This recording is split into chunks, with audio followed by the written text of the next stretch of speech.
Let it out. Don't hold it in. We got to go into the weekend, and we got to hit the ground running. We'll be right back right after this.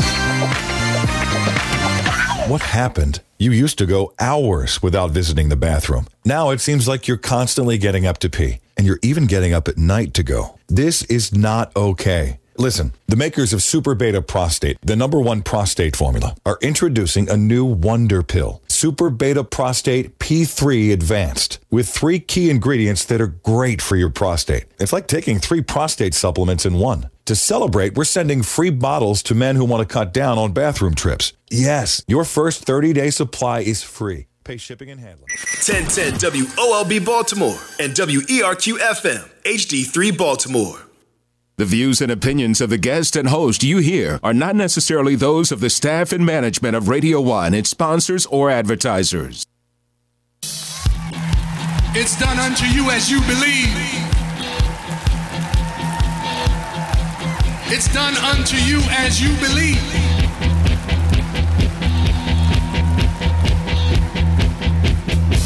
I'm gonna get there, yes, somehow. Push my way through the crowd. I'm gonna grab you by the hand to a place we will stand. Stand proud, no fear. It's clear, I believe in you.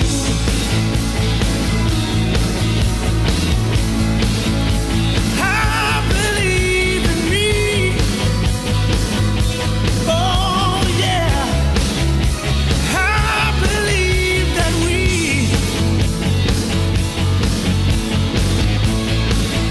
can make this dream a reality. Yeah, yeah. Now's the time to be.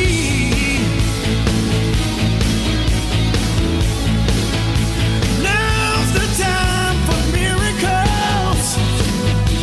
Oh, it's in my heart so deep. 'Cause I believe. I hope you believe in me, and I believe in you. I believe that we can make our dreams a reality. Welcome to Patrick Henderson's Meet the People on WOLB 1010 Baltimore. Good morning, Baltimore, on this beautiful, beautiful, beautiful day. Yes. It is a reason for celebration. If you got up out there, woke up this morning clothed in your right mind, and got out of that bed, went to the bathroom and washed it up, and it's smelling all fresh and so clean, and went out into the world today, you are blessed. Oh, be grateful. Be grateful for every little thing, even the things you don't understand. Because when you worry about them and you can't do nothing about them, it kind of short fuses you, takes out that energy from where you should be dwelling on the present, on the power of now, instead of wishing it was some other way. Let us glory in the power of now. Love one another. Say hello to one another. Smile at each other. Smile at them children in the morning. When you go pick them up this evening, smile at them. Ask them how was their day. And they'll tell them how your day was. Let us engage one another to bring about a different emotional framework, to set us on a different course. I'm so excited about my guest today, and before I get started, I wanted to say hello to my producer and also co-host Jason Rodriguez. How are you this morning, Jay? I'm truly blessed, family. Good morning, everyone, and good morning to Baltimore and everyone around the country and around the world, our listeners around the world. Just want to remind everyone we are now streaming live on Facebook, Periscope, and YouTube Live, so you can catch our guest and our crew and Patrick Henderson in all of his glory every Monday right here on the Patrick Henderson's Meet the People radio program. Yes, and the Radio 1, Media 1 family, I am blessed to be here, and I'm so excited about the opportunity every chance I get. I've got a couple of guests. Leo Burrows is on his way. The subway is doing something this morning, and I normally pick him up, but the subway was leaving late, so hopefully he's going to be here in a few minutes. But today I have two people. Is that Richard on the line? Who's that? Let me check right now. I have two guests that I would like to introduce to you. One gentleman is what is the word I want to call him? I mean, he is a soldier, consistently down through the history in all facets of fighting for equal rights for our people here in the city of Baltimore. Not only from a macro perspective and seeing it all, but he is also an effective change from a micro perspective, dealing right within his own community. Please welcome, we call him Doc Cheatham. I'm going to call him Doc because that's what most of y'all know him. Doc Cheatham, welcome to Patrick Henderson's Meet the People, sir. Good morning. God bless you. It's an honor to be here. And family, I've come up with a new name for the Patrick Henderson Show, but more especially him, PH. PH stands for Praise Him. Oh. And that's my new name for you. Whoa. Praise Him. Because I feel the God spirit in you. As soon as you open up the show, I know God is in the middle and the center of everything we do. So whenever I think of you now, I think of Praise Him. Man, after all my years, I never thought of that. And I am a praiser. Yes, indeed. You are that. It was 18 years ago that I almost died. You almost left us. I almost left us. God They said bless. I was DOA. Wow, you know, lost my hands, lost part of my face, God makes lost no part mistakes. of my head. Man, they said I would never smile again, said I'd never play again. Okay. And really was trying to get my family to take me off life support. Wow. And here I am today. You're here with purpose. We're praising God and praising Him for you, my brother. Man, well, I'm praising Him because... Love you, brother. Don't mind telling folks, no shame in my game. Love you, brother, and love what you're doing. Love what you're doing. Love you and love what you're doing. And thank you for reminding me that. I think I'm going to use that, praise Him, because I now see God has a way of getting to us and talking to us. And thank you. And we are thankful for each other. That's right. Because we see things in each other. I never forget, I told Wayno when I was a little boy, I told my mother I wanted to be a doctor. And because of being in the South, she said, "Oh, baby, you too dark to be a doctor." Wow. You know how they have that. That's They right. told the ones That's right. down in the South, you know, the field hands and the house Negroes. That's right. And they kind of hurt my feelings at the time. Okay. And I was talking to Wayno one day, and he said to me, he said, "Man, you are a doctor. You are a healer. That's right. Everybody you come in contact with, you trying to find a way to help them." That's right. You touch us. Yeah, and You that's touch what us. that's what it is, God. Now, we know who we want to be, and God will find a way. It might be in the might not be in the formal sense. Okay. You know, but I told the people yesterday, I don't care what y'all say. I'd almost pay y'all to let me come in here and worship. You know what? Have you do what you do, man. I tell you, we're gonna claim that Dr. Henderson today. Yeah, well, bless each and every one, and know I'm sending it right back to you because that's what we're supposed to do. Well, our next guest today, and wonderful mind of Mr. Richard Terry. Hi, Richard Terry. How are you this morning? I'm doing fine, sir. We're so honored to have you here. As some of you might know, and many of you might know, Richard Terry was one of the progenitors, one of the starters of the auxiliary police here in Baltimore. Short run, because they were so successful that they shut them down. Baltimore City Police did. And I had somebody call me this morning and said there's some guy named Oscar going around talking on other talk shows saying that it was not a success, the auxiliary police. We're going to get to that in today, but the lines are open and we want to talk to y'all and we want to hear what y'all got to say today at 410-481-1010. 410-481-1010. I want to start today with talking about what I consider to be the predatory practices of the city of Baltimore upon its people. As many of you know, remember Ferguson, Missouri, and what happened there and the practices that were going on in the city. This was a basically all-white city council that were doing these things, but the same things, predatory laws that were only for the black people, things like cameras on the police, for stop traffic signs, taxations, high bail, all of these sorts of things that were predatory on the people. Well, I can tell you that I am feeling the same way, and I hope you are too, starting with this new thing with these lights in the block where if you're caught in the middle of an intersection, it's a $120 ticket. And I was out last night. I found myself stopping way before the intersection because I didn't want that ticket downtown after the Ravens game let out. Oh, wow. Well, you think they give them one then? They ain't giving them out then. Too many white folks in town, and they going to buck against that. I would say the city is, 65% black? So who are those laws leveled against? Why haven't they done a synchronization of all the lights? People say, well, Patrick, they tried. No, they didn't try hard enough. Because if you leave the courthouse downtown and go straight down Calvert's Seat, you will see the synchronicity of the lights. When you leave the courthouse, from the time you leave till you get out to University over there by Johns Hopkins, all them lights turn green at the same time and hold enough to get that area cleared out. Why does Calvert get it and the rest of the street get it and the rest of the city doesn't get it? I believe, Jason, yesterday you told me that the city council had tried to get those lights synchronized, and what was the outcome of their effort? It was a utter failure with the Department of Transportation for Baltimore City. And why was it a failure? Because of they couldn't get the synchronization correct, and they actually were causing more traffic congestions and more traffic issues trying to synchronize the lights. And this is down there by Fayette Street and Pratt Street to try to move that traffic that gets stuck down there during rush hour. Mm-hmm. And unfortunately, they were unsuccessful with it. Man, they couldn't get the timing right. I wonder those lights obviously have meters or some sort of setting on them where you can set the time that they change. We're going to look into that, but I can't believe, why is it that they're able to do it on Calvert Street, but they're not able to do it in the rest of the city? If they just did 3 blocks a day and have somebody stand at each light and flick the thing manually, they could do something about it. But it doesn't look like they want to do anything about it. $120.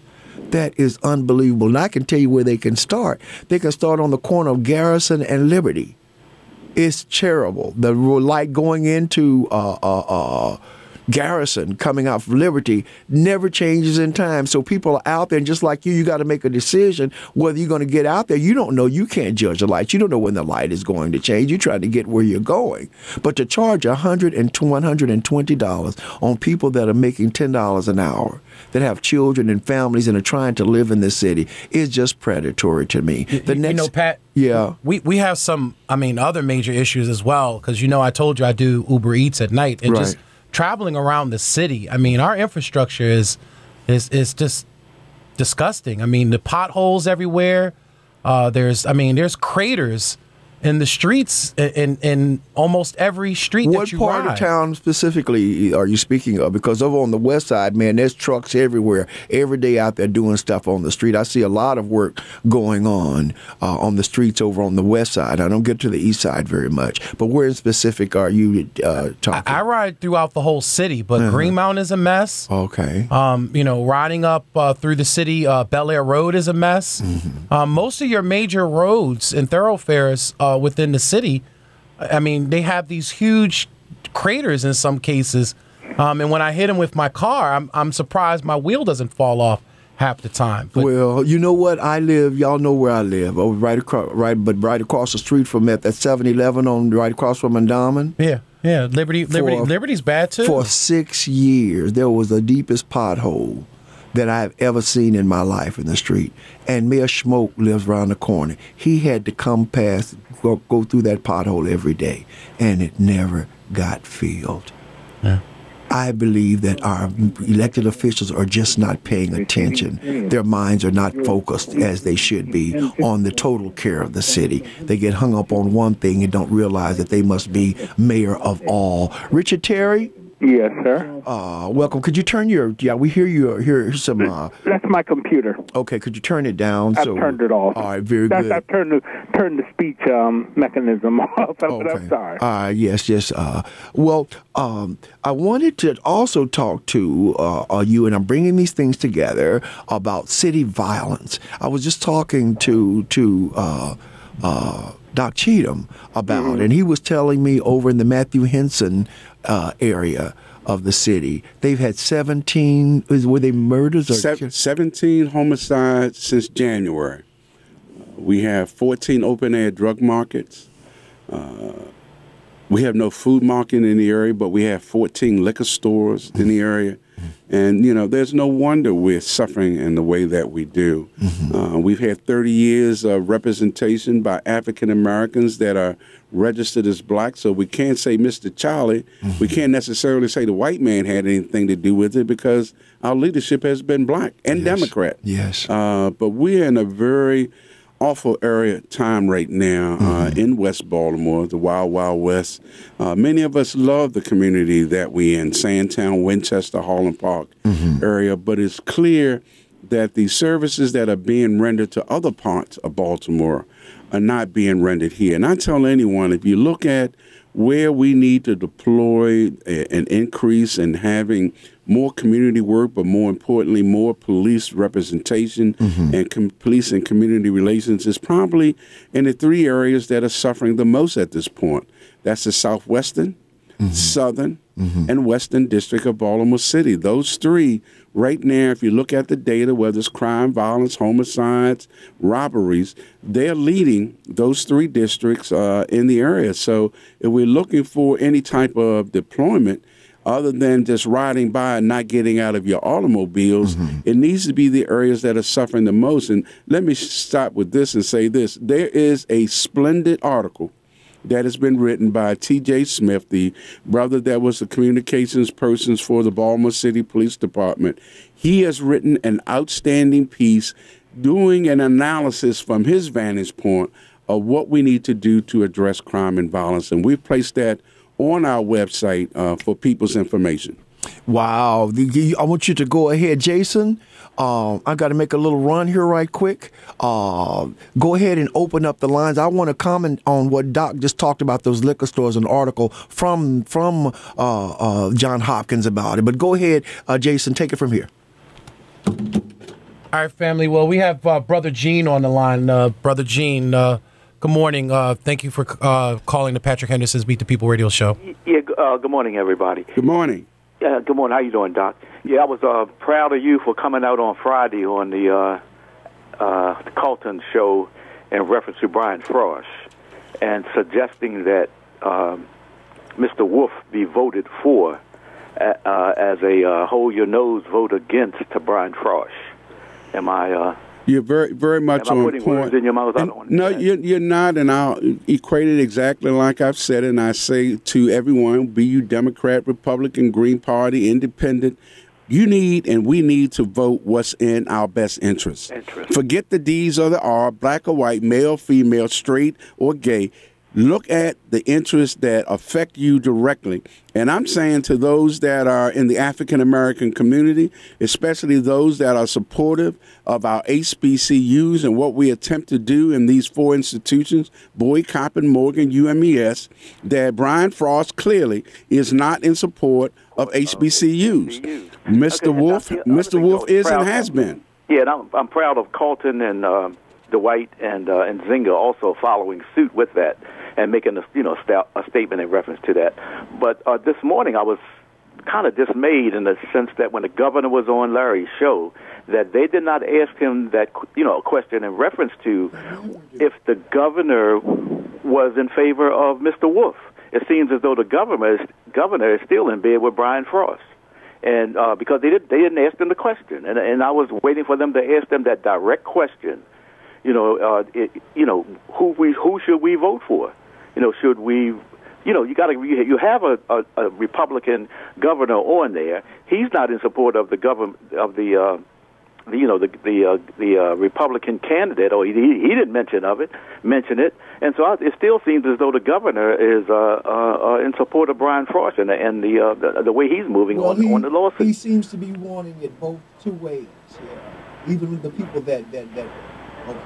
Even the people, the governor seems to is having it two ways, both ways, talking out of both sides of his mouth, and even people that I'm shocked that are coming to his side with it. People that and because it involves Frosh, a couple of them are noted attorneys in this city, and I was kind of shocked by that. But I'm not surprised because I cannot understand how that people would throw support behind a man. The most important thing with our children is they might not finish college, but the opportunity to go. And science has proven, research has shown that black children that go to historically black colleges are different. They become a part of the community in ways that children that don't go are not naturally prone to. So it's really important that we have them. But I heard Larry say, I didn't hear the whole show. Did he ask him directly about the HBCUs? No, he did not. Unbelievable. And in reference,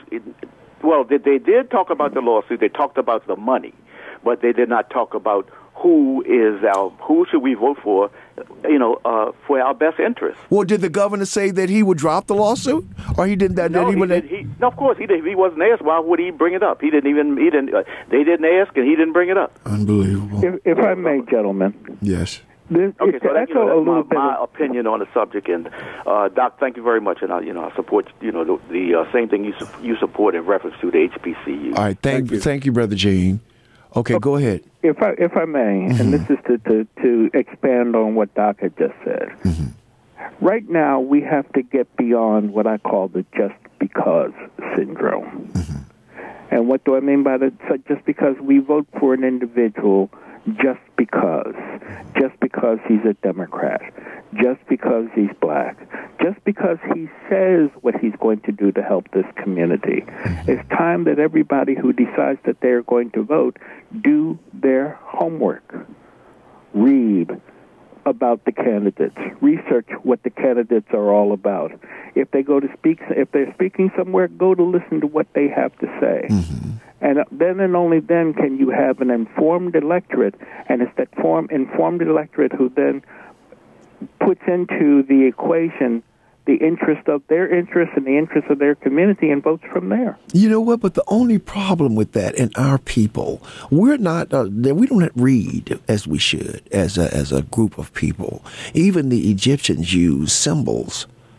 Okay, so we kind of look at things and we listen. You think religion, there's scripture in the Bible that talks about how to treat your slave, how to enslave people, but we still covet that book, which lets us know, no, people are not reading. If they really read that scripture, they would go, man, come on, y'all. Who wrote this? And why would they do such a thing? The Jews were never enslaved by anybody. No, you cannot prove that they were enslaved by the Egyptians. There's no documented history of that. That was a story that was made up. So why would they suggest any other people should be enslaved? So I agree with you, but I think that what we've got to do is to be able to get to people in places that where they're not reading, where they're being misinformed, and to try to get them to understand what the actuality of things are. People I heard of, I caught Larry's show later, and people were saying that they were afraid that Hogan was going to get this second term, and after he got that second term, he was going to let his freak flag fly and become a Trump Republican, which most of us believe that he is. He's just smart enough not to do it visibly. But Hogan is supported and has been supported by the Koch brothers for decades. As long as he's been around, he's on the Maryland Commission that is funded by the Koch brothers. He does little things, and to me, the prime example of that deep-seated unspoken racism is the HBCUs. You would think that a brilliant, wonderful, visionary leader would say all of the people, the better educated the people are, the better the state and the city lives. Higher taxes, better quality of living. You would think that would be at the forefront. So why would he be lollygagging, as they say down in Texas, with this thing in the HBCUs? Because I believe deep in his heart, he don't want black kids educated. And the last thing he wants is a black institution educating them. That's my opinion, and I certainly am. You're entitled to yours, but I can't understand it. And Patrick, as much as I appreciate the governor coming on our program, and I know that we've been very vocal on many of our shows in reference to the governor not coming on Black Talk Radio locally in this area. So I appreciate the fact that he did come on the airwaves, but I think that some of his facts are a little bit twisted, just like how President Trump tries to take claim and accolades for all these economic accomplishments when you know good and well that a lot of this stuff was implemented during President Obama. Exactly. And it takes many years for this to come to fruition. But just to give you one particular fact, we know that in 2008, 2009, we were in a recession. Yes. And brought on by the Republicans, I call them. Right. Yes. And unemployment was at its highest rate at the time, almost 7.8% around 2010. And then it was on a downward trend from that point on. So to where we're at now, where we're at 4%, each 3%, right, 3.5. Right. But every 6 months, almost a 0.5 to 0.7% gain in jobs were added each 6 months, almost every other half term of the year. And so for him to take accreditation that he created 100,000 jobs when the economy was already on a upward. Right, well, they're trying to say that because he dropped all those regulations, that employers were basically were more free to hire people, when in reality, there was a concerted effort to the Republican desk for 4 years. Yeah. They never approved. As soon as Obama was out of office, then they approved the jobs bill. Patrick, so this is a conspiracy, as they do systemic racism. Patrick, when he came into office, we were talking about Governor Hogan, unemployment was at 5.5% in Maryland. And still on a downward trend. Again, from the up of 7.6, almost 7.9% in 2010. So it was already on a downward spiral. And now they're just getting the glory for it. But I'm telling y'all you think that 2008 was a travesty and it was they're calling it the Great Recession? Just think that Trump has been in office in less than 2 years, a little less than 2 years, and the national debt has increased by $2.1 trillion. That's in less than 2 years. That's because of these tax breaks that he's giving the rich. And people are thinking that they're getting more money on their pay. You're not getting more money. Your bosses are getting more money. You're not getting money. So it's so bad that Trump wants to do a new middle-class tax bill within the next 10 days of the election, because he knows that's on people's minds. But the biggest thing on everybody's mind is health care, because the Republicans are going to kill it. Billion from there. Imagine what that's going to mean. I saw a woman on Facebook the other day who can't afford her because they cut the money already so bad that when she used to get money to get there, she's poor and she's on a fixed income. So she just said, well, I'm just going to die.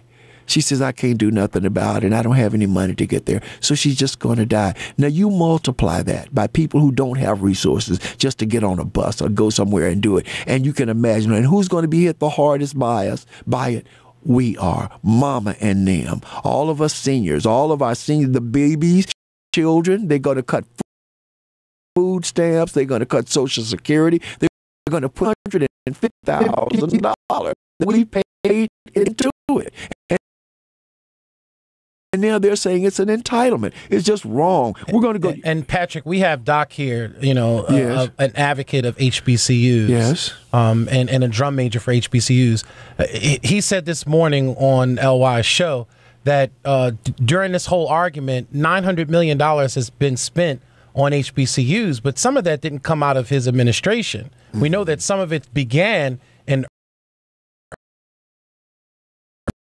the given and cop.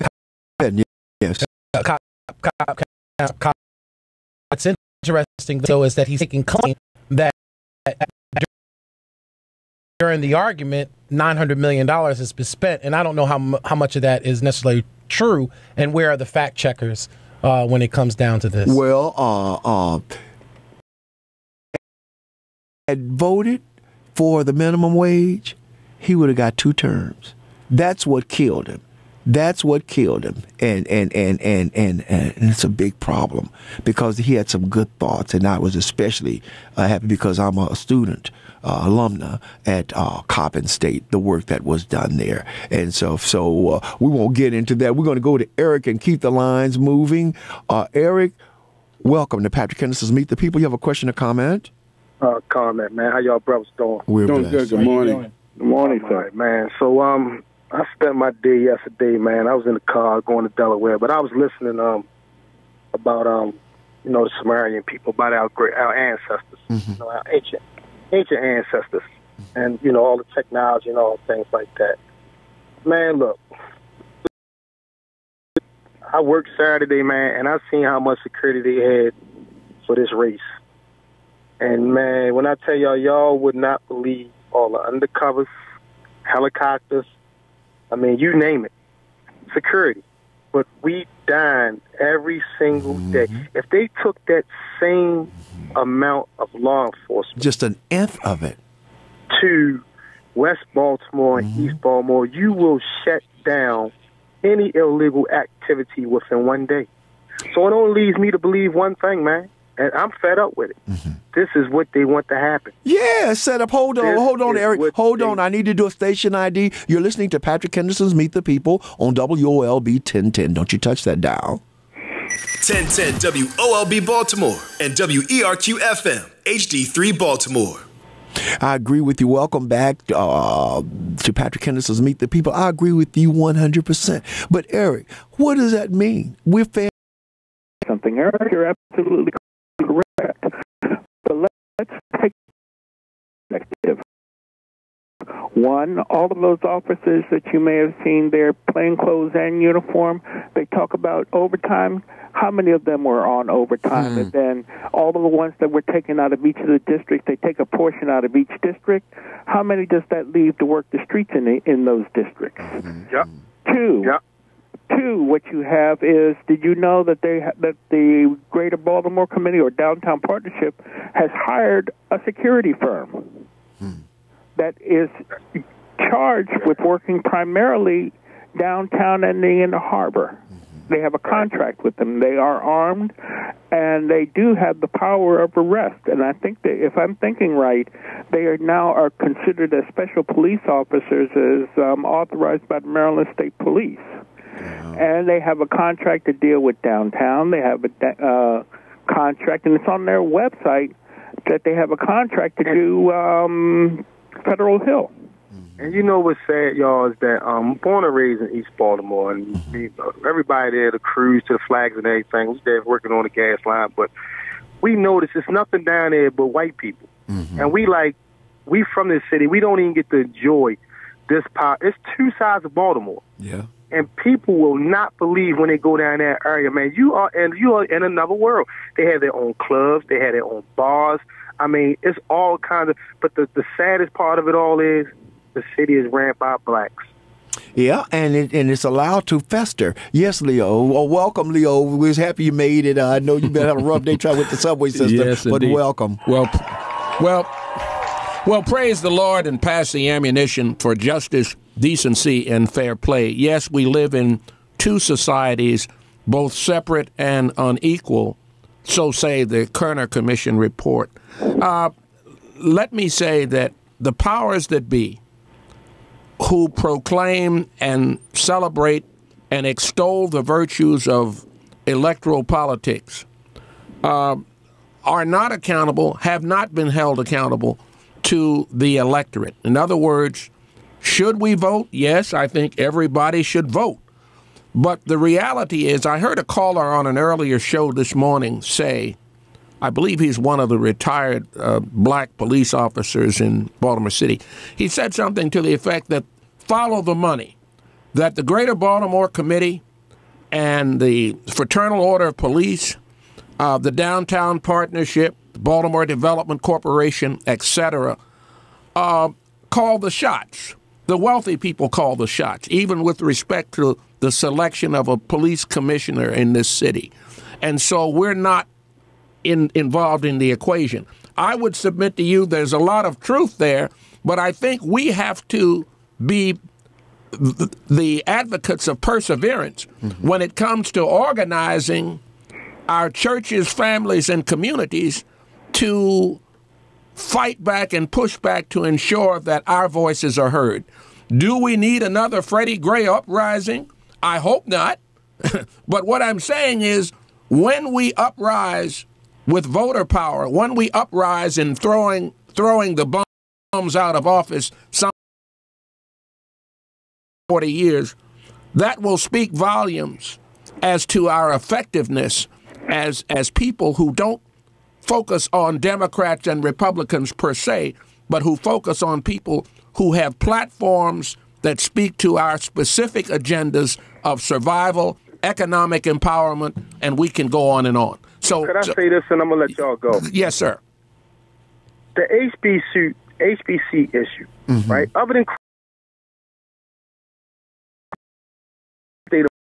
for African Americans, for our people. And healthcare, go ahead. Our nationwide. Right, and nationwide, right. And I listen to this show, Larry, you know. But how you down and put him in the corner? Brother said the one brother I get away from the who like voting because regardless if the policy right or wrong, it's a Democrat, I'm a supporter. It don't matter if the policy right or wrong, it's a Republican, I'm a supporter. No, we need some signs posted. Black people need to know, vote our interest, period.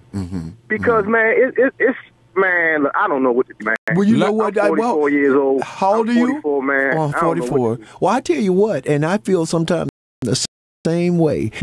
Like some of the people who believe some of that stuff in the Bible, they don't want to stop to replace it with. That's vote into who do we vote for? You got to vote for somebody in one. The conscience spirit, in my opinion, quiet. With Brian Frost.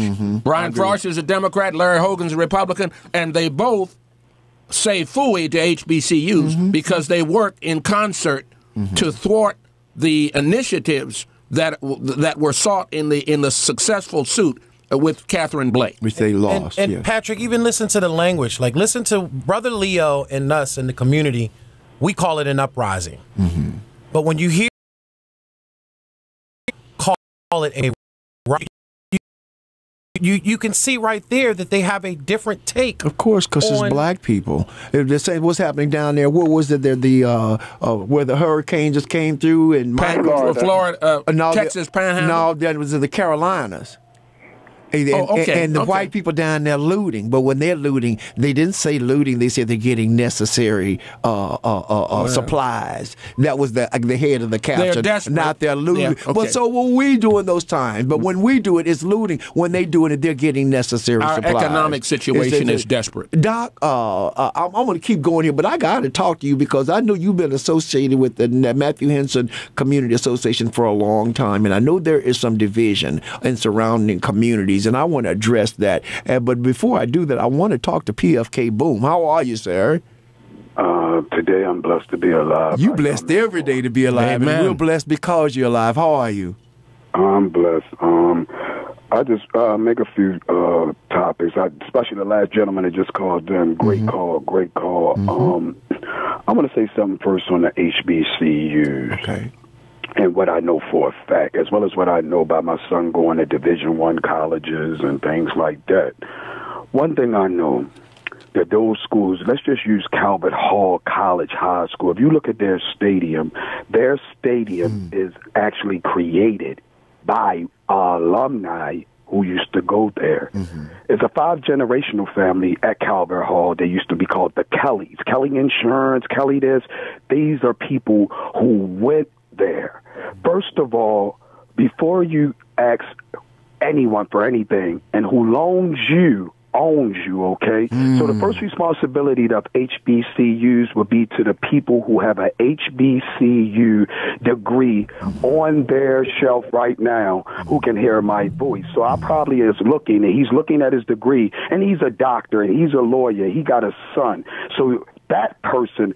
So I would ask for anybody who's graduated from a HBCU to show me $100,000 receipt of alumni money, show me some time and community service to that school before I would go to anyone outside that school. So those schools need to look across the resume, and they do it at these schools. They call out, they send letters to alumni, and these alumni ignore it. I watch it. I've dated women who have went to colleges, and they rip it up, they put it to the side, and the class reunions, they'll come to that to show off their success, but they will never come to put their bones back. And that's the same thing that we're dealing with. Put your bones back when you say I'm from Emerson Avenue, but you live from somewhere. Before we get anywhere about a Hoganite, because before Hogan was even born, it was Grambling University and Southern that was producing some of the most powerful NFL players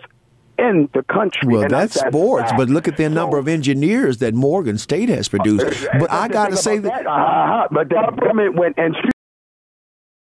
years in the service of the armed forces before you could use your thing. For the kids that can't afford it, you got to sell your soul over to the United States government. So, we got some of the best, but they're not in our community. Our engineers are, you can't name all the 80 people who is the problem with the fruit. You got to get on this phone, which would be considered, let's say, a complaining or who didn't do what. Doc Cheatham is on there now. He called me, and he's there. He called PFK Boom and my unit 300 gangsters. We are community policing throughout Baltimore. Doc Cheatham called my phone when Suda got hit. He didn't call. He couldn't call the police. Who he called? He feels as though, and I salute him for that. And he feels that he could call me. But we have people in Baltimore City that think, how do I pay to go down there? I couldn't get in there because it was martial law imposed. So if that man that knows that man and he feels as though he could call me, why everybody that know Doc Cheatham is not supporting 300 gangsters in any way that we would need to fight for you? I know, but the PFK, hold on, PFK, check this out, though. The reason that we're in this present state with HBCUs is because the state consistently underfunded them. And they should, because if you're not doing something, but wait a minute. So, but they can support the white school. But they can support the white. Those are our tax dollars too that they give it to the white schools. And what about the lottery? What about the tolls? What about all these things that's supposed to supply?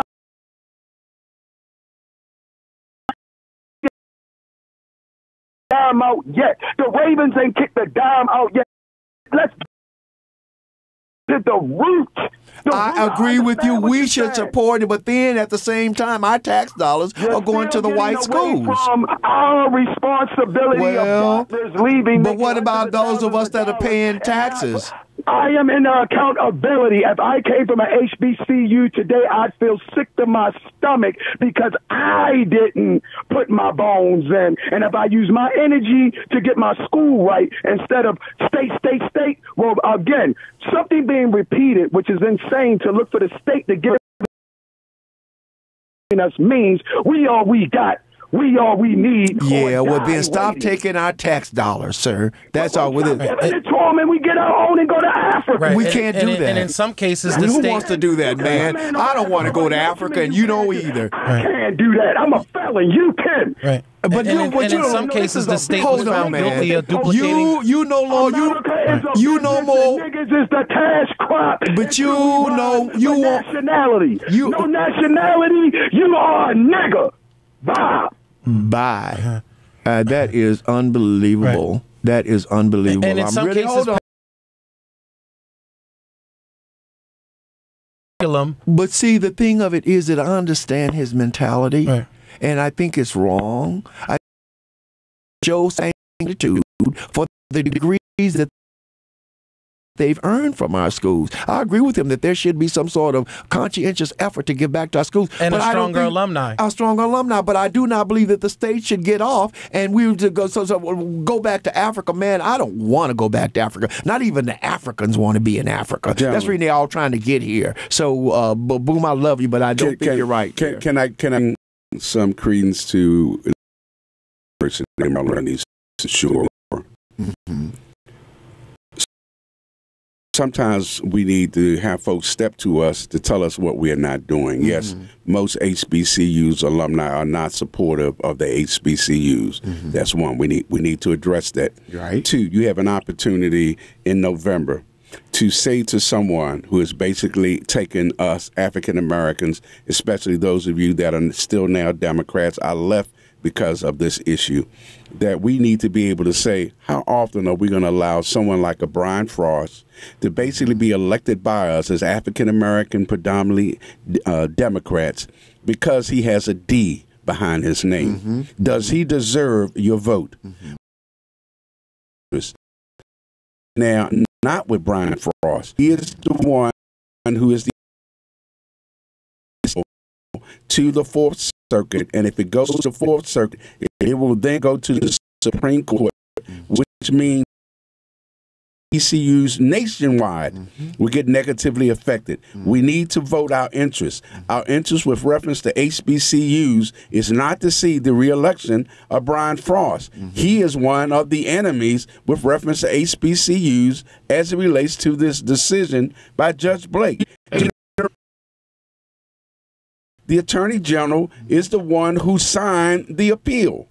Yes, the governor has to get some responsibility as well, but vote your interest. Is your interest in reelecting Brian Frost? And I say if you're African American or supportive of HBCUs, it cannot be to reelect Brian Frost. Absolutely, 100%. But Doc, is it too late, too little too late? Because again, we see in the primary exactly who they voted for. No, you see who Democrats voted for. You did not see what the electorate voted for. You saw what Democrats voted for in the primary. The primary. According to the polls, this is now a general election. According to the polls, Wolf is right behind Frost. It's closer than what anybody ever imagined it would be.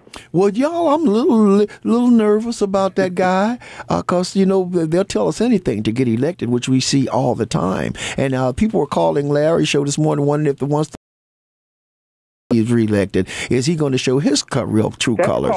That's called appeal to fear, Patrick, and that's a normal rhetorical trick. Especially when they're qualifications. Right. That's the normal rhetorical trick that is used a lot of time to get people to do what you want them to do. Now, while I got Doc here, you and I have talked about some things, Patrick, and we have talked tremendously about the Civilian Review Board. Yes, sir.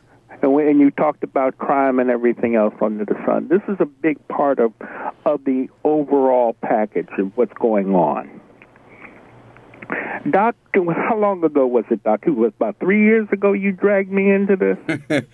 Are you blaming me now? And folks, if you don't know who this gentleman is, he's one of the real brains when it comes to knowing law, justice, and the Civilian Review Board process and Baltimore City Police. I haven't given this type of accolades before, but this is a brother that I say is definitely a brain, and glad that he's willing to give us advice and guidance. Let me give him some plaudits as well. He's also the chairperson of the Community Policing Committee and advisor to Roots of Scouting. Incorporate. He and Daryl Mason, who was with us over the weekend. Yes, go ahead, Richard. Okay, what we have here, everybody knows that this board exists. But within the last year, it has been handcuffed tremendously. Yes. What has been handcuffed? Civilian Review Board. Okay. The Civilian Review Board. To the point now where it now comes under the control of the city solicitor's office. Now, according to the public and local law, which I have sitting on my computer right now, and I'm looking at it, what happened is when it was put into place under public and local law, you know where it was put at under there? under the police department. That's Part A. Part B, in one section, it says the mayor shall put as, and I guess he created it, the language supposed to be that they were supposed to act as advisors, the head of the Civil Rights Commission and a member of the city solicitor's office as staff. Now, and the ACLU, I thought you said to me. Well, we put the ACLU and the NAACP in 2 years ago. We added that. Okay. But we added it that they would become voting members of the Civilian Review Board, but that was somehow mysteriously removed before it was... Mysteriously removed. Mysteriously removed before it went to the General Assembly to be put into proper bill language and then voted on. Now, also in there's a way that the chairman of the Civilian Review Board can subpoena records from the police department. But there's now a conflict. You have the city solicitor's office as their advisors, but who does the city solicitor office also represent? The city. No, the police department. Yes. And it's the same city solicitor that's also in charge of the Civil Rights Office. And that was just recently moved underneath of the city solicitor's office in a restructuring that nobody knew about, but somehow it made it to the newspapers in August. Isn't it? Total. Exactly. Understand. Total conflict. I know there is a fight going on currently to get Senator, now the back as the director for the Civil Rights Office. Right, but she was the director at that time when all of these changes were put in, and this is even when the Civil Rights Office was under Alvin Gilliard. That was a totally independent agency. But now it's no longer an independent agency. It's become a tool of the city solicitor's office. And the city solicitor is appointed by the mayor. The mayor. Who's working against the interests of the people. It seems in my certainly opinion. so well, but then I heard Dwight Pettit say that this gentleman really changed since he's come into the city. I was on the line. Forget. Six-figure salaries on the line. Okay. Here, we're going to go. I want to come back to you, but I want to try to get some calls in, too. Carlos, welcome to Patrick Henderson's Meet the People. You have a question or comment? Thank you for taking my call.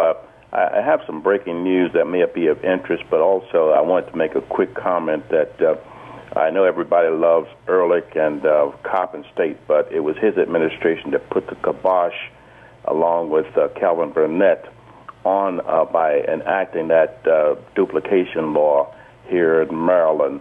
If you want to do your research, regardless of who you like and who you don't like, facts are facts. You got facts are facts. The breaking news is because of our community is first today reports that the college board SAT group has now opened up its scholarship net to bring in students who are in the lower economic status, regardless of their minimum grade average. They can work their way up through the SAT system to a $25 million scholarship program. There's a stair here that regardless of what the grades of these students are, by going through these particular stair steps, they can participate and get scholarships along the way to eventually build them up to college grade status, where if they want to go to college, they can be entitled to like a $40,000 scholarship, go through college. This is in USA Today in the last weekend edition, 19 to 21. I think it should be one that we should explore because this will be another opportunity for the lower economic students and those who have college aspirations but don't have the grades to take advantage without having to go through all the steps of what they call academic valedictorian type steps. Check this out. Start from the bottom. There is an organization, a black organization, where they figured out a number of years ago, if they took their children to the white places for the SAT instead of the ones that they designate where the black kids go, they separate them. They found out the further they get out in the burbs and they take those tests, their children pass them in flying colors because they're easier. They fix them so that there's a difference in it. These are facts. It's cultural, but there's not only a cultural component, but there's also a simplicity that is involved in those. So there's, SAT. I don't even take the SAT. I don't think it's important. You get in school without an SAT. It might give you some sort of standing, but that shouldn't stop you from trying to get in school. Am I right, Carlos? No, exactly, sometimes, Patrick. So this is a window. This is just a window on having you an opportunity. Go through that College Board SAT website, and as I say, refer to this USA Today column for further edification. And I appreciate your time. And thank you. And an opportunity for us to be able to get some funding for school. Yeah. Okay. Stay woke. Thank you. Patrick, Thank you. Yes. Schools require the SAT, unfortunately, still. Not many, but a lot of them do. It's almost like the LSAT if you're trying to get to law school, even though that has been proven. I can understand graduate school, yeah. Even though for the LSAT it's been proven that what you do on the LSAT is not a predictor of what you SAT do in law either. school. Oh, and the same thing with the SAT. Right. But they use that. Sometimes some schools use that as a primary method of determining who gets in and who doesn't. No, for discrimination is to control who gets in. Yeah. Now, to finish what I was saying about the Civilian Review Board, you have the chairman of the board having the ability to request subpoena records. Mm-hmm. You have the city solicitor office saying no. Now that the city solicitor has total control of the Civilian Review Board, what he did was he said to the board, "Okay, I'll give you what you want, but you have to sign my non-disclosure form in order to get it. It's like a quid pro quo." Control. Now, they're asking for records that, by their very nature, cannot be divulged. So there are a whole lot of little games that are being played in here. What else is new? Well, right, what else is new? But this is just normal for what happens with these civilian oversight boards. The whole idea that he's allowed to do that, to put that much power in one man's hand with obvious conflicts of interest, is totally expose on the mayor. That she would allow this to go on. It shows that she's complicit in ways that are definitely against the people and against justice. And this is what is so heartbreaking for us, because we both voted this woman in thinking that she was going to do the right thing, and consistently, like with this new police chief, which we haven't talked about yet. She's not in control. Is she in the room? She's in the room by title. In other words, she's a puppet. In many respects, in terms of, it has nothing to do with her knowledge. She's a knowledgeable, intelligent woman who does the bit. Yeah, no, she's academically, she's got papers. Papers, but who controls her? Again, follow the money, follow the Greater Baltimore Committee, and the interests aside from the voters. I agree with you. Go ahead, Doc. The one point that I would like to make, that I would like the listeners to understand, we're saying very clearly we feel that there is a legal conflict of interest with the solicitor's office representing both the Baltimore City Police and the Civilian Review Board. And the justice. How do we address it? We address it by going into court and going to the courts and asking the judge to look at this because we think it is a clear conflict of interest. We will be doing that very shortly. We've reached out to a couple of attorneys. If you're interested in joining with us and challenging this issue that seemingly the Civilian Review Board has been restructured.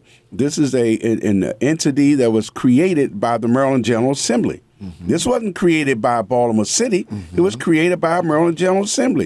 When we have to amend the law dealing with the Civilian Review Board, we have to go to the Maryland General Assembly. What then gave the mayor the authority to restructure something that was created by the Maryland General Assembly? We're saying there seemingly is a conflict. We need to go into court to find out whether or not a judge will concur with our feelings that the city solicitor should not be able to be representing both at the same time. It runs contrary to the intent and purpose of the consent decree. And logic. And logic here. Yes. Tony, welcome to I'm sorry.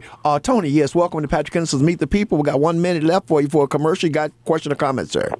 All right, real quick comment. I really called in just based on the comment you made about, well, you said it was an opinion, but the Jews not being slaves in Egypt. I just think that's a slap in the face of their culture. And it's fact. It's fact, sir. Google it. Google it, sir. You can Google anything. I mean, come on. No, the facts are the facts, sir. I'm not. And it's no aspersion. I'd rather talk to the Jews or people. Are you Jewish, not sir? Just some Google search where people have agendas. But and one other point, I just want to get it in before the minute goes. Now, we talk about development in certain areas of Baltimore. It is black people's responsibility to develop and gentrify areas, okay? We can't gentrify. It's our responsibility to gentrify. Areas.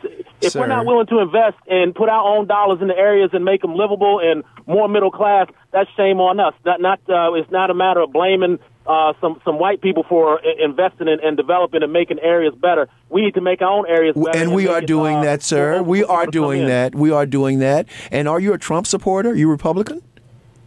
No, I'm an independent, and I go Democrat, Republican, independent. It just depends. But in this day and age, I would definitely shy away from the unhinged Democrat Party. Well, tell me this: Are you as insulted when you look at what's going on in Israel, where the Africans are being sterilized and being put in work camps? Are you insulted by that as you are by that's a travesty. I mean, come on now. So why are you supporting? The question is that. I mean, that's the travesty against humanity. Of course it is. And it's called genocide. And I'm also insulted that we're instead of protecting our black children and people on Medicare, we're allowing thousands of illegal immigrants to come into the country, and we got to take care of them to take out government resources instead of them going to Americans. Patrick, we would need a whole nother show to address. That is just disgusting. Well, we would need a whole nother show to address a whole bunch of issues that Tony just brought up. Because Brother Tony, let's talk about, go get the book,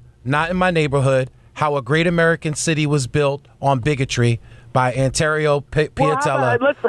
And look at the redlining. Look at the development redlining. Great American neighborhood. How about let's stop dwelling on oppression in the past and go with positivity? Because if you try to take two steps forward in America, why can't we build up our city again? Because we don't have the economics, we don't have the political power and structure. But you know what? Let me say this. See, Tony, you're not quite one genuine, sir. There's much building. I'm not genuine. No, sir. I live on the west side, and I was marveling at all the beautiful neighborhoods now, and they're not being gentrified. People taking care of their property, new houses in my community. What is it? You don't even know what it means. You got to go look at the dictionary right now before you tell me the answer. Of what? What I don't know what means. Gentrification means. We got to go to a commercial break. I know what it means. Go look it up, please, before you start talking. Because Tony said we're picking on white folks. We're picking on white folks. And I guess he's saying that we should create our own gentrification. Cloak of protection around white folks. So that would mean to eliminate them, right? And push white folks out. We got to go to a break, family. I feel sorry for them. There's some open lines now, too, if y'all want to call in, 410-481-1010. We'll be right back from this commercial break. Patrick Lee, take us out. Yes, don't you touch that dial. 1010 WOLB Baltimore and WERQ-FM HD3 Baltimore. If you or someone you know is addicted to drugs or alcohol, please call this toll-free number right now.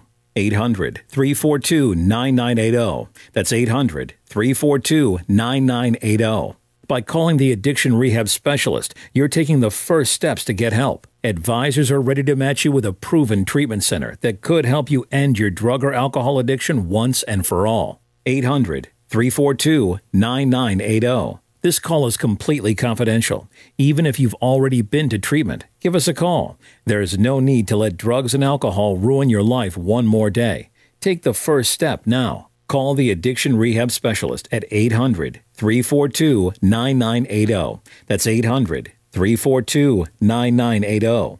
800-342-9980. The Addiction Rehab Specialist is an advertisement for various treatment centers and placement services. Not all insurance is accepted. Individual results vary. Not available in Florida. Visit addictionrehabspecialist.com/terms for more information. The source for your automotive needs. Hi, this is Brian Hansen with B&T Auto Center, your host for the new automotive show, The Source for Your Automotive Needs, where you will be educated, enlightened, and informed concerning the care, maintenance, ownership, repair, and service of your vehicle. The source for your automotive needs. So whether you have a car, truck, van, or SUV, tune in Saturday mornings from 8 to 10, where information is power on WOLB. The summer months have passed and autumn leaves have begun to turn, so make sure that your assets are protected and your estate is of no concern. I'm Belinda Conaway, your Register of Wills for Baltimore City. This fall, we will turn back the hands of time. This works for the seasons, but not people. So make sure that you write your will today. This simple and inexpensive process will ensure that the assets you've worked so hard for don't fall into the hands of someone who doesn't appreciate it the way that you do. Contact our offices at 410-752-5131. And remember, where there's a will, there's a way. The views and opinions of the guest and host you hear on 1010 WOLB are not necessarily those of the staff and management of Radio 1, its sponsors, or advertisers. We enter into your gates with thanksgiving, we into your courts with praise. We come to bless you. Jason, please bring that nut down. I would prefer you don't do that. We don't have much time, dude, but that's all right. We'll talk about it. He was trying to play some of my music. Y'all can go to YouTube and you can find everything I ever did. Okay, right I was now, just bringing us in with some praise and worship. Well, we need some. I'm praise PH. him. Praise him. I am here. Ahmed, welcome. I'm going to come to you in a minute, Richard. Ahmed, we don't have a bunch of time. Okay. Do you have a question or comment, sir? Yeah, I have just a real quick comment. I'd like to say good afternoon to the community. Good afternoon. This morning was one of the few times I had to turn off WOLB because there's no way I was going to sit up here and listen to Hogan. By the way, it took him over 3 years to bless WOL with his presence. There's just no way I was going to listen to that this morning. But what I really called for, October the 19th, Friday, October the 20th, Saturday, I was on Ricerstown Road between Pennsylvania and Fulton and Gwynns Fall and Ricerstown. What the police did to help the community get the guns off the street, stop the murders, stop the rape of 83-year-old women, stop the shooting of innocent children, they decided to run roughshod those few blocks and pull over every black Unfortunately, motorist. I have to put you in queue how it runs down. Excuse me? Go ahead, Jason, we can hear you. I'm sorry, go ahead, sir. And what they decided to do, or what they did, every black person that hiccuped, they pulled them over. They pulled over one little sister I felt really bad for, but there's a God. They gave her a whole handful of repair tickets. And she said, Ahmed, what I'm going to do with these? And I said, little sister, I said, look, there's some brothers here that can put those lights back in your car and replace them. You just go get them. So she went and got the light bulbs. And they was put back in her car. And we said, police were still down there because they did a day's work down there, just harassing black people. She went back down there to get this police to sign off of those repair tickets. Now, that's what's wrong with this city. And that's what's wrong with our mayor. That's not policing. That's not how you say the community. Thank you for the airtime. Thank you, sir, and thank you for that revelation. Who knew? Who knew? Where are we in Russia somewhere? This is third world country stuff, you all. This is not America. Who does that? This is not America. This is some third world country. And the mayor would allow something like that just to block off blocks and stop everybody within the block. Come on, you all. This is not normal. What is this thinking of who allows this type of thing to happen in this city? Who does that? But that's turnstile policing. You know, that's that New York policing. You sweep everybody up on petty crimes. Stop and frisk. Right. Hoping well, it's to called the broken windows theory, Pat and Jason. Right. Mm-hmm. And that's where, or you know, you're right. It's from the broken windows theory, but it's the zero tolerance policy. Yeah, exactly. Now, Patrick, you had asked me a question, and you had heard a comment earlier this morning about one officer, correct? About what? An officer commenting on the auxiliary unit? Yes, sir. Yes, sir. Okay, first, I've heard this individual before, and there's some things that I know that he has done that I commend him for. In fact, he worked at a program up at Walbrook High School when they created the Criminal Justice Academy up there some years ago. Mm-hmm. Him and another individual and a lieutenant were the first people that were in charge of it, and I commend him for that activity, because it laid the groundwork for what came later. Okay. And to a certain degree, he was correct. At one time, the unit was totally ineffective because of the way that they had it structured and the way that the personnel that they had in charge of it. I was brought into the unit in 1999 to completely change it. Okay. And what I did was, when I came in, I evaluated it. I looked at the overall systems to it. Then I rewrote the entire training manual for it. Took me about 2 days to do. Okay. But I put it under strict objectives. And I mean, the objectives were close to for entry-level police officers. When I finished with them, they were able to do things in the community without being armed. The only arms they had, maybe they had the baton and a little mace, but they never used it. They were able to talk to the community, to people on the corners. They were just by our mere presence running around that community, and the bad guys left for the day. And many citizens said, "Where have you all been?" Many communities didn't know that the unit even existed until I had them out there. And it still exists, but there's only 3 people that are working in it. Well, from what I'm hearing, they're trying to recruit again. But here's why I'm laughing at all of that. What are they going to have them do? How are they going to train them when they've got their hands full trying to train these new officers that they're trying to put on the street and keep in contact and keep within the confines of the consent decree. There was a training program, and there's only one person that knows it. Wow, and that's you. And that's me. Wow. I don't think that's why nobody wants the job for police commissioner locally. Well, I tell you what, and what I don't understand is I have told the mayor about you. We have sent the mayor the information. We have done this. So to me, does it say, Doc, that they don't care? They're happy with this? That they're going to lose office? I don't think she's going to be reelected with this type of negligence and incompetence. Is it that they don't care? They're just doing what they can while they're in office to take care of their benefactors? Well, also, let me say this. The department over the years had some programs that were beneficial to the youth of the city and beneficial to the city as a whole. They're trying to get young people involved with law enforcement. That's where the old Walbrook Criminal Justice Academy came into play. Like I said, what was the flaw? I remember you telling me that the crime in that area eventually dropped by 40%. You told me also. Oh, that was Federal Hill. I had my people walking around that business district in Federal Hill and some of the neighborhoods. I had a bike patrol around Federal Hill, especially on the weekends when the real robberies took place. And within 3 months, I had a 30% decrease.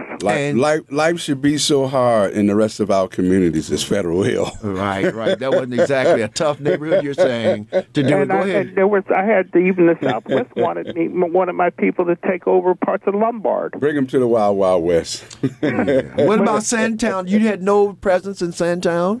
We were getting ready to head that way, but the Western didn't want us. Western District Police. Yeah. We weren't requested by the Western, but the North we were up in the Northwestern, we were in the Southwestern, we were in the Southern, and we were over in the Northeast. Now I had an idea, and even the regular officers today could use it. It's called a flying squad. What is that? The flying squad is get a group of officers. They show up. You don't know when, and you don't know where they're going to show up next. And you keep people off balance. Wow. Paul, welcome to Patrick Henderson's Meet the People. Do you have a question or comment? Yeah, thanks for taking my call, brother. Talking about Jews. You know, we have been brainwashed. We fall for the okey-doke. If you ever get a chance, you go into the book of Deuteronomy around the 28th chapter, 68th verse. It explains to you exactly who is God's people. Yes. Plain and simple. You'll find no other race who was placed on slave ships and was sent back to nobody but African American people. But anyway, make a long story short, why can't we get these recreation centers? Please, somebody answer. We always want to find money. They can find money to do everything. They gonna build next year. I saw it on the news. Some type of place for people who are lost, family, loved ones, and all that, and that's fine. I got that. But what about the ones that we trying to help now? I agree. So it won't get to that point. Yes, sir. It's so hard? You can find money to fly planes. They can find money to do everything. Why won't they help these communities? Why can't we get a record? Wait a minute. I have a suggestion, Council Jack Young, who I know has great interest and love for recreation. What I've suggested... are you talking about the same guy who I set while he got campaign fund money to keep these liquor stores open? Okay, let me finish. We're not going to always agree on... We're not going to always agree on every issue he has, but I at least want to share this with you. The recommendation that I made was to have our members of our city council, who are the ones who could give the support, because I totally concur with you. We need to have more viable, real recreation centers, not daycare centers, recreation centers. And I contended when I looked at the resumes, the overwhelming majority of our council people, I did not see recreation and athletics in their background. So my thought was maybe what we need to do, and this is what I recommended to President Young and the council, is that let's take them on a trip to Montgomery County and Prince George's County to look at the recreation centers that they have. They have what's really state-of-the-art recreation centers. Oh, yeah, I know what you're talking about. What I am suggesting, yes, we need was maybe many of our council people and elected officials don't have a recreation background. So let's take them to let them see how it looks in other communities within the same state, and then come back here and say, okay, you've seen what real recreation centers look like. We need one in every one of our communities. Thank you, Paul. And if you want to rebuild the relationship with the youth, bring back the PAL program. Well, not the DARE program, all those programs. But a lot of those programs, Jason and Patrick, were killed with regards to the youth. You know, you had the cadet program killed. Officer friendly. Officer friendly. It was called the Great. When it evolved into what was called the Great Program, Gang Resistance Education and Training Program. And there were many programs that were put into that were in that department in what was called Community Affairs Division. That were taken apart as the years went. Do you remember under what administration they were scavenged? All right. I think it was under. I hate to say this, Captain. Sheila Dixon. It was when they started going. Wow. When they started getting taken apart. All right, Leo. He's absolutely correct. There has to be a penalty, and I would say very briefly, the penalty has to be voting. We have to inflict pain on those incumbents who've been in office, like the mayor for 30 years in different offices. We've got to take people out of office who are not working in our interest. They don't want to listen to the community. And your callers have great ideas, great knowledge, and they should be soliciting those people in the community who lived here, who know, and they don't. They listen to the people who have the most money. They listen to her game plan is Mike Miller, president of the state senate, Mike, it's other elite folks. Big shots. If I may, I sent to every member of the city council a survey about 2 years ago with regards to community policing. I wanted to see what the temperature of the community was with respect to community policing concepts. And I wanted to see what they knew and what they didn't know about the subject. What happened? Nothing. Then nobody responded. Nobody responded. They don't respond to the people. All right, then hold on. We're going to go with. And just to give explanation as to why the PAL program was pulled, the reasoning behind it was to put more officers back on the streets. That's nonsense. Back on the street, and plus the funding was correct. Of course, that's how they kill everything. Glord, good afternoon. How are you, sir? Yes, sir. Can you hear me very well? Yes, sir. Very well. Yes. Oh, okay. Pastor, you remember you and I met? Yes, sir. We met downtown the other day. We were surprised. Bumped into each other. The Spirit just led me to you. Yes, sir. Yes, sir. Plus, I see you got a couple good people. Go ahead. A couple good people on the line. You got was Leo. Yeah, Leo. Yes, come quickly though. We got a few more minutes. I'm trying to get everybody in, Glord. Oh, well, I was going to get to this point real quick.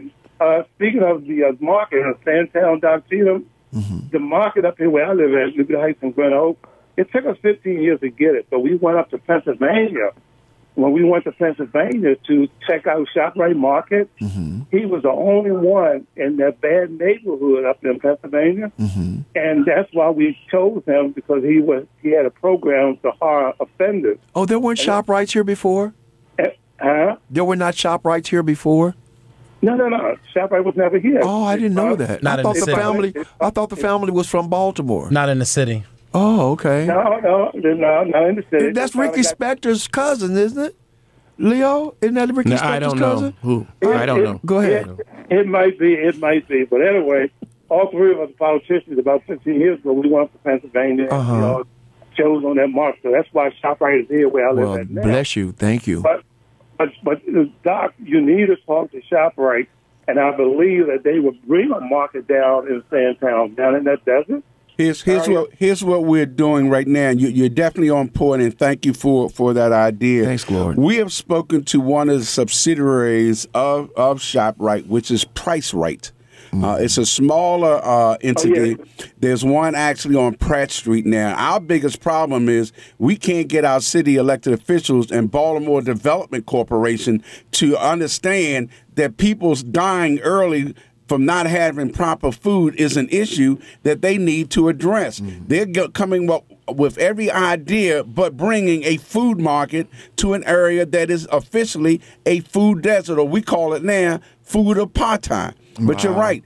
PriceRite is a subsidiary of ShopRite. We are trying to reach out to them, but we're having problems with the city of Baltimore, more especially Baltimore Development Corporation, giving us the kind of assistance we need to help save our people. Why not put an Aldi's down there? Much cheaper, better quality of food. Cheaper but bigger, and we don't have the space. That's the challenge. Wow. Good issue, though.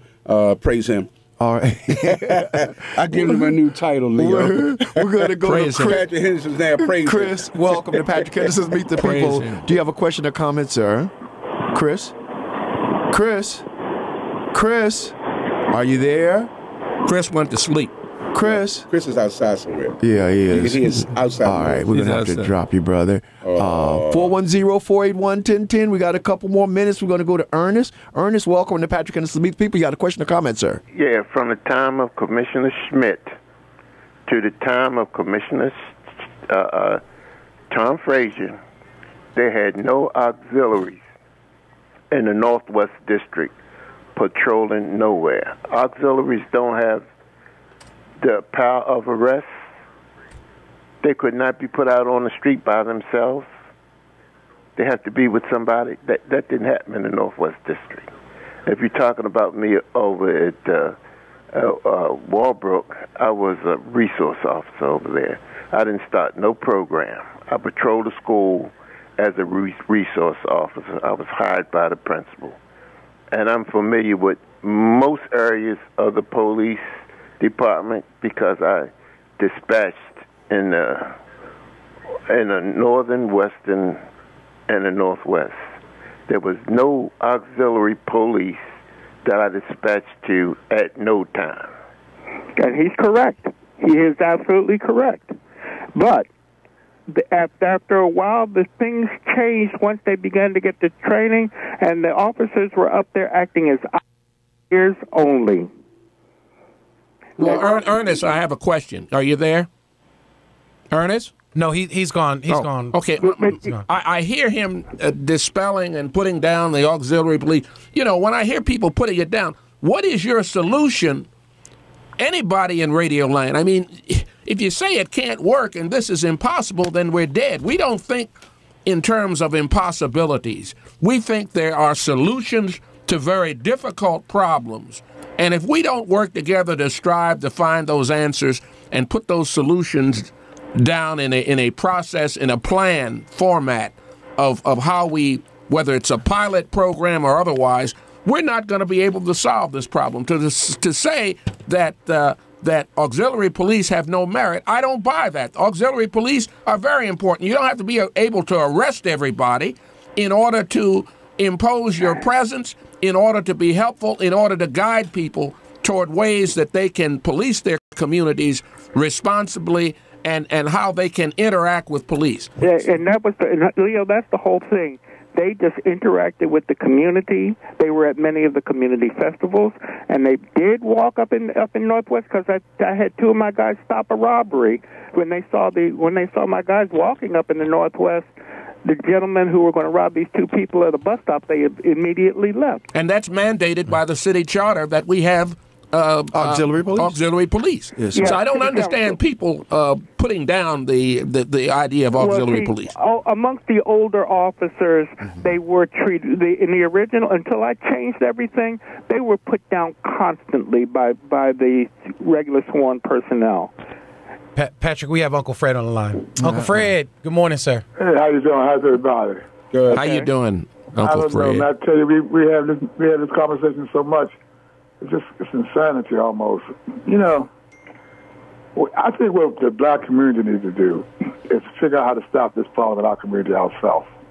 How to do what? Say it again. Figure out how to stop this problem in the community ourselves. See, I agree. All, you got to realize one thing: the geography of Baltimore and its strategic value to the state of Maryland. They don't want, when they woke up one day and found out that the capital of the United States was predominantly black, they started from that day forward to change it, and they changed it. You know, Mary Berry did a good job, made a lot of billionaires, but the best move to teach the millennials right now is buy this real estate in the city while it's still cheap. Mm-hmm. You know what I'm saying? You can't, as I said, I live in a house right now, it's a mile from the inner harbor. I paid $28,000 for it 30 years ago. It's worth over $150 right now. You can't put $38,000 in the bank nowhere and get that kind of return on it. Yeah, but Uncle Fred, our credit is bad. No one will lend to us. No, that's not true. Put your money in. It is. In many cases, it is. Well, if your credit's bad, then that's your problem. If your credit's bad, that is your problem. And then when we get loans, we saw what happened with Wells Fargo and some of these other companies. We get predatory loans. Put your money in Harbor Bank. I'm going to agree with Fred to a great extent. The one thing I think we need to try to do more of is to find solutions within our own communities. Right. I think we need to rise up as citizens in each and every one of our communities. 99% of the residents in most of our communities are not active in their own communities. That's true. We need to drop our buckets family where we are and do what we can, whether or not it's just one thing or maybe two or three things. Yes, I agree. But I think each of us, if we were to say, what can I do just a little bit more to better my community, I think that would help. I think you're on something, Fred. Well, hold on, Fred, before you say that. We must realize last year black people spent $1.3 trillion in America. 1.3 trillion. We may spend that much in the next couple of days because it's darn lottery that everybody's throwing their money away with. Yes, sir. I know, but the fact that the money is here. That's here. why the Arabs and the Asians are coming into our communities, opening stores, because there's money in our communities. But we won't do it. And when we do come in, it's bad relationships with the community. People don't want to go through it and stuff. And they come in and treat us like we're non-entities. Don't even say good morning or thank us when we make a purchase from them. I just think it is just, Fred, you got a great point there. I am. Hi, Lady Di. How are you? I'm good. Good afternoon to all of y'all. Hey, Aunt Diane. Good, my dear. All right. Doc gave me name Aunt Diane, but you know what? Your callers were so on point today. That auxiliary police is the key to our survivor in Baltimore. Yes. Thank you. Thank you. And like Uncle Fred said, if we do it ourselves, you know, because we can do fundraisers like they have, like, you know, have something at the Art Social Club or some other club you might know, or even Forest Park Senior Center have a fundraiser there, raise a little bit of money and then find out where the grants are for and there are grants. Yes. I think it's called Safe Streets. They have money for different areas, or I forgot the name of it. Anyway, it's about in America they call them different kinds of streets. Main Street, that's what it is. They have money for communities for safety, but we just have to find the grants and stuff. Yes, we do, Diane. I'm sorry, sweetheart. We have to go. Thanks to all of you who've been listening. I wanted to talk about Matthew Henson and the other community associations. Have you all found a way to work together better with the ones that were somewhat intimidated? We have some that do, and unfortunately, God works, but also the devil works as well. We have some that have different agendas, but I think that's our challenge. I think our challenge as communities is to find more and better ways to work together. Yes, and to find the ones that will. Yeah, and we have too many in some areas. Yeah. You know, my area probably has more than we need, but community, I think, is where our solutions are going to be within our own community. Within our own community, I agree. You have been listening, Leo. Thank you to the root. Thank you. God bless you all. Have a great one. We'll see you Sunday at 3:30 on Spirit 1400. God bless. Have a great week. Bye bye. Cover me, fellas, can you help me?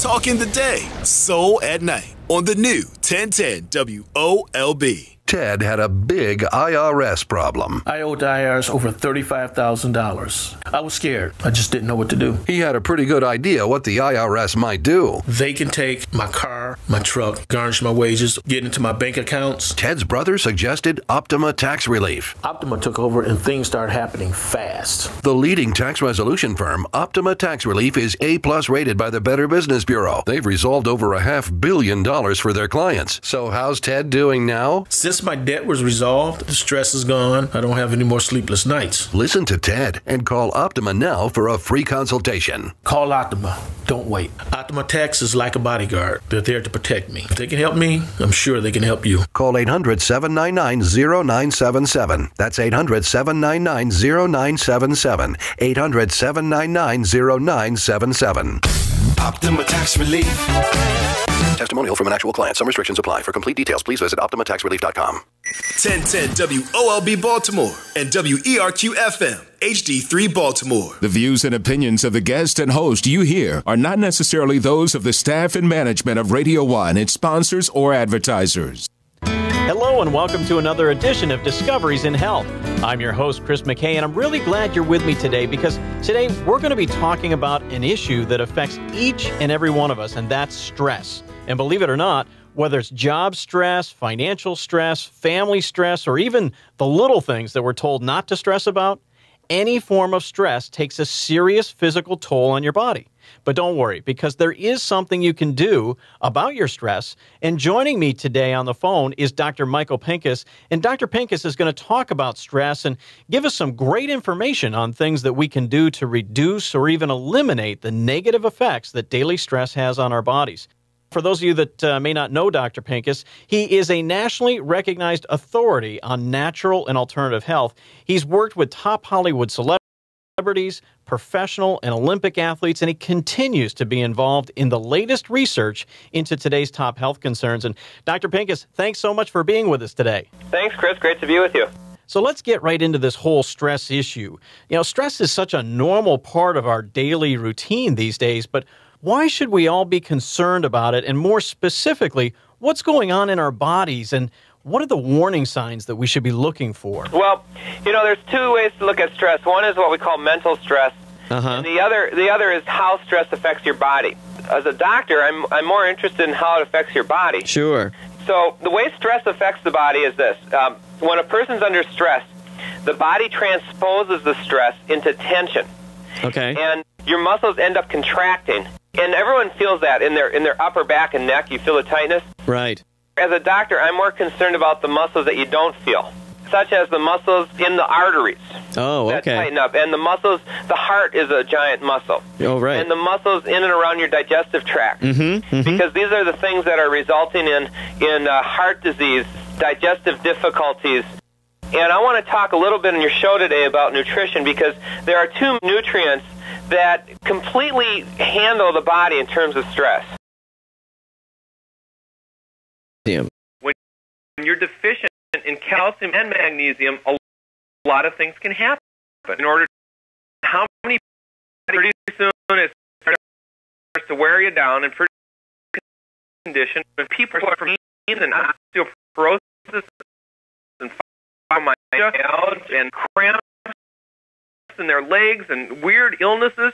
So there's something wrong with this picture, and it has to do with not how much calcium someone's taking in their diet or how many calcium supplements or how many antacids you chew. It has to do with simple calcium getting absorbed into your body. With calcium being something to deal with stress, isn't calcium for building bones? Well, yes, okay. Yeah. And it does build your teeth. But see, 1% of the calcium actually circulates in your blood. So when that 1% starts to drop, it could affect your heart, your brain, your kidneys, your organs, and your body shuts down, it actually dies. Wow. So 1% of the calcium always has to be in your system. And there's two sources of calcium. One is in the diet, and two is from the bones themselves. The body will absorb it back from the bones if it needs it? That's right. I see. And what you just discussed right now leads to one of the major causes of a condition that's affecting 25 million Americans right now, which is called osteoporosis. Right. Which is a weakening of the bone. Now, and that's due to the body deriving the calcium from the bones instead of from nutrition? Yep. Okay. And so what we have to do is we have to find a way to put calcium back in the diet. Now, you think that would be really easy. Sure, just drink milk. Just drink milk or, you know, eat a lot of green leafy vegetables and that sort of thing. But first of all, people don't do that. Right. And second of all, the quality of the calcium that comes from our diet has been decreasing in the last 50 years. Really? Yeah, because things like pasteurization, foods are irradiated, the calcium is leached from the soils, and people are taking medications that block it. So the actual calcium is not being absorbed in the body. Okay. And then you see people taking Tums and calcium supplements, you know, they buy at the health food store or drugstore. Right. But these calciums don't absorb in the body. That's interesting. For a couple of reasons. One, when you take, let's say, an antacid that has the calcium in it, like a Tums, first of all, calcium does not absorb in the body unless it's in an acidic environment. But see, what happens when you take a Tum? It's an antacid. Oh, okay. So even if you're getting calcium in the antacid itself, it's not being absorbed. I see, because it has to be in an acid environment for it to be absorbed. Exactly. Okay. Now, we have a product called the CalMax formula. My CalMax formula is natural. And what happens is you put it in and you mix it up and you drink it down. So it's in a liquid instead of a pill. And it absorbs into your system. Wow. So that solves that problem. Well, yeah, because magnesium are in a liquid state, it absorbs 10 times better than in any other state. Wow, that's great. Matter of fact, yes, I'm reading the can right now. It says a fast-absorbing calcium and magnesium beverage powder. Well, it comes down to absorption. One of the ways to tell if you're not absorbing calcium is take a look at what drugs you're taking. Are you on high blood pressure medication? Do you need something for your kidneys? Are you on pain medications? Do you need sleeping pills? If the calcium and especially the magnesium is being absorbed, you're not going to suffer from all these things. My CalMax formula does absorb incredibly in the body. The thing is that when you take my CalMax formula, it's not like, well, will I feel better? I have thousands of people writing me and say, Dr. Pincus, I can't believe it. 30 minutes after I took the CalMax, the pain in my wrist went away, or I was able to sleep for the first time in years. I mean, this is really amazing. I want to take a moment here to let you listeners know that if you want to get a free book about calcium and magnesium and try Dr. Pincus's CalMax formula, there's a special toll-free number you can call. It's 1-800-823-9416. Now, CalMax is a unique blend of calcium and magnesium that gets absorbed into your bloodstream so you can replace those vital nutrients that your body burns up when you experience stress. And I want to let you know that Dr. Pincus has arranged a very special introductory offer. It's only available to you listeners. So when you call, be sure to mention this program and you'll get a risk-free trial of CalMax. Again, this is only available to you listeners and only if you call this toll-free number. It's 1-800-823-9416. So if you're feeling the symptoms of stress, the lack of sleep, the low energy, pain and stiffness in your muscles, telling you it's lacking the calcium and magnesium it needs to handle the effects of everyday stress. You know, if you're concerned maybe about bone health or osteoporosis, if you want to improve your heart health, your digestive health, and even reduce or eliminate the effects of stress, I encourage you, try to pick up the phone and call 1-800-823-9416. And when you do call today, you're also going to get that free book. It's called The User's Guide to Calcium and Magnesium. And folks, this book is packed with vital information about why your calcium needs change with age. Calcium's role in cardiovascular health, osteoporosis, diabetes, depression, fatigue. It's all in this very informative book. Oh, yeah, and Chris, listen. I'd like to do something very special for the listeners today, so I'm going to give away an extra free bottle of my CalMax formula to the first 100 callers. Well, thank you for doing that, Dr. Pincus. I really appreciate it. Folks, this just keeps getting better and better. So you get to try CalMax absolutely risk-free, and if you're one of the first 100 callers, you're going to get an extra free bottle, plus you're going to get that free book. So the number to call is 1-800-823-9416. And remember, you have absolutely nothing to lose because you can try CalMax absolutely risk-free. 1-800-823-9416. I'll give it to you again. It's 1-800-823-9416. If you're just joining us, I've got Dr. Michael Pincus on the phone today, and we're talking about something that we're all too familiar with these days, and that's stress. And we're finding out about the damage that everyday stress can do to our bodies, the warning signs that we should be aware of, and what we can do to alleviate and even eliminate the effects of stress. And Dr. Pincus, you were talking earlier about calcium and magnesium and how we need these nutrients in our bodies to fight the effects of stress, and how your CalMax formula can help us in this battle against stress. I'd like to talk for a minute about how the magnesium factors in. I mean, I'm starting to understand about the calcium, but what does magnesium do? Well, we're talking about stress, and we're talking about stress affects the body. And first of all, in order to function at all, your body needs magnesium. It's probably, of all the vitamins I could list, magnesium. I've not heard a whole lot about magnesium. I mean, why is magnesium so important? There's over 325 biochemical reactions that magnesium is involved with. It's almost like a hormone. Wow. And for example, with low levels of magnesium, your heart won't beat. Ooh. Very important factor in life. Yeah, right? Yeah, I would say so. Yeah, in fact, let me just read a list of some of the conditions associated with magnesium deficiencies. Okay. You have attention deficit disorder, Alzheimer's, anxiety, asthma, autism, chronic fatigue syndrome, congestive heart disease, constipation, diabetes, fibromyalgia, high blood pressure, insomnia, migraine headaches, multiple sclerosis, muscle cramps, Parkinson's, osteoporosis, and the list just goes on and on and on. And this is associated with simply magnesium. Holy cow. So it's nothing to really mess around with. Now what happens is this. You need the magnesium in your body in order for the calcium to be absorbed. Oh, so it's a necessary thing in order to get the first component, which is calcium. That's right. They work in combination with each other. Now, there's many more practical applications of this CalMax formula. Mm-hmm. First of all, like I said, you drink it so it gets into your system. Okay. And one of the first things we use it for in our clinic is for people who are under a lot of stress and they can't sleep well at night. It works better than anything I've ever seen for people that have trouble sleeping. Really? Because it relaxes your body, and you actually feel the relaxation